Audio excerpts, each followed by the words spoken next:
Mama ngubani ibizo? Mina ibizo Millicent Soko. Ngisebenza e-National AIDS Council.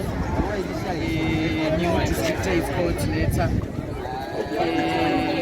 We district according to National AIDS Council okuthiwa yibulawa eSouth. Ubaba.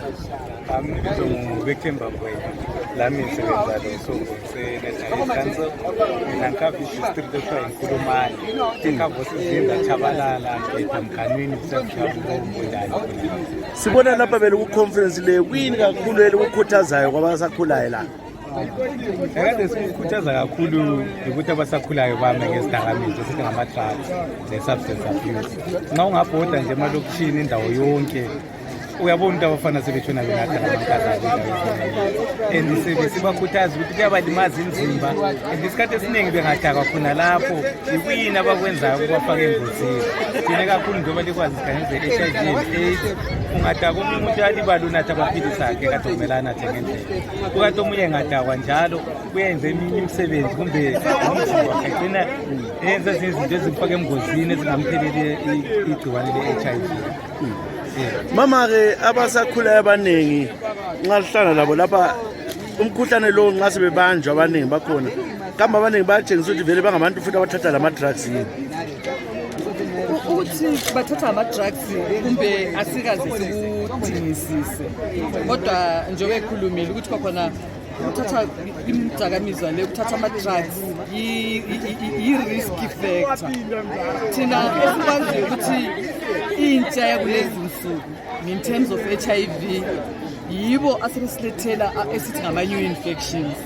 Anti uzabakwazi ukuthi kulezi nsuku sesila lokho esithi i-recent testing, i-testing engasitshengisa ukuthi kathi HIV leyo layo intsha okunganani and sizananzelela ukuthi kwakhona ivela kwabatsha. Thina ngapha sile vision ethi kwakhona no new HIV infections kodwa ngapha silentsha ngenxa yama-drugs ngenxa yakho konke lokhu le misebenzi yabo le engalunganga nampa-ke sebesilethela njalo i-HIV sasikhangelele kuyiqeda by 2030. Lizwi bani kwabasakhulayo lingahambi lapha lithini kuma-youth kakhulu abatsha njalo aningi kakhulu sebetshaya khona kwama-drug babedakiwe sebesenza into zocansi bengazinanzelelanga bengazivikelanga.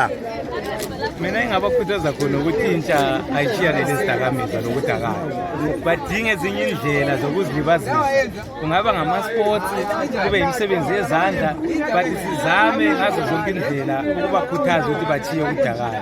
Njalo inkuthazo yami ebadaleni futhi abadala sinazinzeleni ukuthi asiphi abantwana imali matayana abangakwazi ukuthi bayise ngaphi ngoba imali naleyenye i-pocket money igcina sibaningi kakhulu abantwana begcine be-experiment ezintweni ezidakayo. So lathi abadala silomlando wokuncedisa abantwana ukuthi batshayane lezidakamizwa sibagcine bebhizi ngezinto ezishiyeneyo imisebenzi yezandla.